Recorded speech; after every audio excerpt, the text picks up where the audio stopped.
सब धरती को कागज करूं, सब धरती को कागज करूं, लिखनी सब बन राय। सात समुद्र को मसी करूं, सात समुद्र को मसी करूं, गुरुगुण लिखा न जाए, गुरुगुण लिखा न जाए। हेलो फ्रेंड्स, मैं हूं अलका यादव और आप सबको पता है कि मैं हर सप्ताह आप सबके लिए लेकर आती हूं एक मोटिवेशनल स्टोरी। जी हाँ, इस सप्ताह भी लाई हूं आप सबके लिए वन मोर मोटिवेशनल स्टोरी। और आज की कहानी का नाम है गुरु का महत्व। एक बार की बात है, एक बार एक मंदिर में एक पुजारी अपनी बेटी के साथ रहता था और जो पुजारी की बेटी थी वो विष्णु भगवान की बहुत बड़ी भक्ति, हर रोज़ उनकी बड़ी अच्छे से पूजा किया करती थी। एक दिन वहाँ आसपास ही रहने वाले एक चोर के दिमाग में एक आइडिया आया। उसको लगा क्यों ना पुजारी की बेटी को आज लूटा जाए। उस चोर ने क्या किया कि साधु का भेष बनाकर वो मंदिर में वहाँ पहुँच गया और वहाँ जैसे ही वहाँ पहुँचा उसने पुजारी की बेटी से पानी लाने को कहा। जैसे ही वो लड़की वहाँ पर पानी लेकर आई, साधु ने उससे पूछा, क्या तुमने दीक्षा ली हुई है?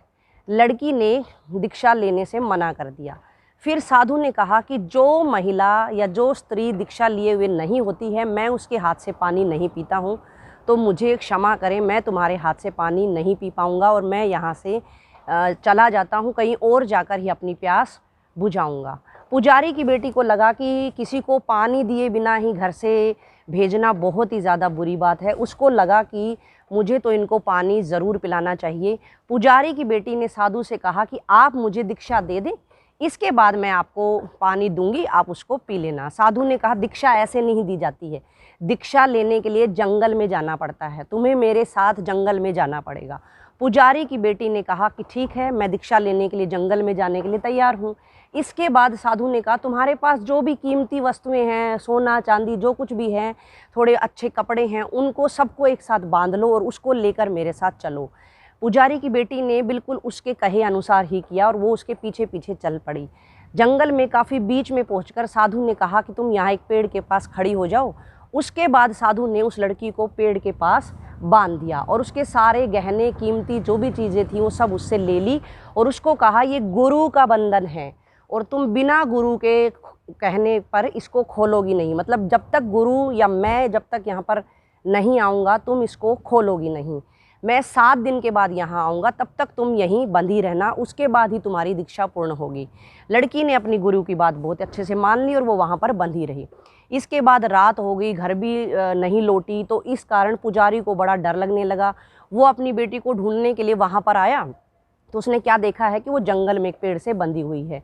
पुजारी के बहुत समझाने पर लड़की ने वहाँ से खुलना मना कर दिया। उसने कहा, मेरे गुरु जब आएंगे वही मेरा बंधन खोलेंगे, तभी मैं यहाँ से चलूँगी, नहीं तो मैं यहीं खड़ी रहूँगी। पुजारी समझाते समझाते थक गया, लेकिन लड़की ने उसकी बात बिल्कुल नहीं मानी। इसके बाद पुजारी अपने मंदिर की तरफ लौट गए। ये सारी बातें विष्णु भगवान देख रहे थे और उनको लगने लगा कि मेरी भक्त परेशानी में है। उसको वो जो साधु के वेश में जो चोर था ठग कर लूट कर चला गया है, तो उनको भक्त के लिए परेशानी हो रही थी। विष्णु भगवान ने नारद जी को अपने पास बुलाया और नारद जी को कहा, तुम जाओ और जो नीचे एक लड़की है वो पेड़ से बंधी हुई है, उसको बंधन से मुक्त कर दो। विष्णु भगवान की बात मानकर नारद जी वहाँ पर गए और उन्होंने भी वहाँ उसको खोलना चाहा, लेकिन लड़की अपनी ज़िद पर अड़ी रही कि मेरे जब गुरु आएंगे वो ही मुझे खोलेंगे। और जिस प्रकार से उसने अपने पुजारी पिता की बात नहीं मानी थी, ठीक उसी प्रकार उसने नारद जी को भी मना कर दिया। नारद जी वहाँ से लौट आए और उन्होंने विष्णु भगवान को सारी बात बताई। इसके बाद 2 दिन बीते, 3 दिन बीते, काफ़ी दिन धीरे धीरे बीत ही रहे थे कि विष्णु भगवान को लगा मुझे ही कुछ करना पड़ेगा। वहाँ पर विष्णु भगवान भी आ गए और उन्होंने भी उस लड़की को बंधन से छुटकारा दिलाने के लिए कहा। उस लड़की ने भगवान जी को भी मना कर दिया और उन्होंने कहा, नहीं नहीं, इस बंधन से तो मैं मुक्ति केवल और केवल मेरे गुरु के हाथों से ही पाऊंगी। उसने कहा, मेरे गुरु तो बड़े महान हैं, मेरे को 2-3 दिन में ही नारद जी के दर्शन करवा दिए हैं। मैं जिनको अपना ईश मानती हूँ, जिनकी बहुत बड़ी भक्त हूँ, उन भगवान के दर्शन करवा दिए हैं, तो मैं बिल्कुल बिना गुरु के यहाँ से नहीं जाने वाली हूँ, वही मुझे खोलेंगे। ये बात सुनकर विष्णु भगवान को उसकी और चिंता होने लगी। फिर विष्णु भगवान ने नारद को कहा कि तुम जाओ और जो वो साधु था, साधु के भेष में जो चोर था, उसको यहाँ पर लेकर आओ। नारद जी तुरंत वहाँ पर गए।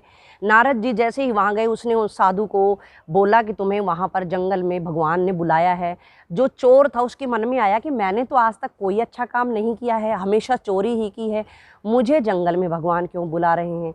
लेकिन उनको लगा नारद जी ऐसा कह रहे हैं तो मुझे चलना ही होगा। इसके बाद वो जंगल में पहुँचे तो वहाँ देखा लड़की बंधी हुई आज तक वहीं पर खड़ी थी।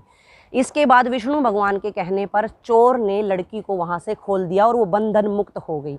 जैसे ही वो बंधन मुक्त हो गई, उसको समझ नहीं आ रहा था कि वो पहले किसके चरण छुए, विष्णु भगवान के जिनको वो अपना इष्ट मानती है, या जो साधु के रूप में चोर था उसके।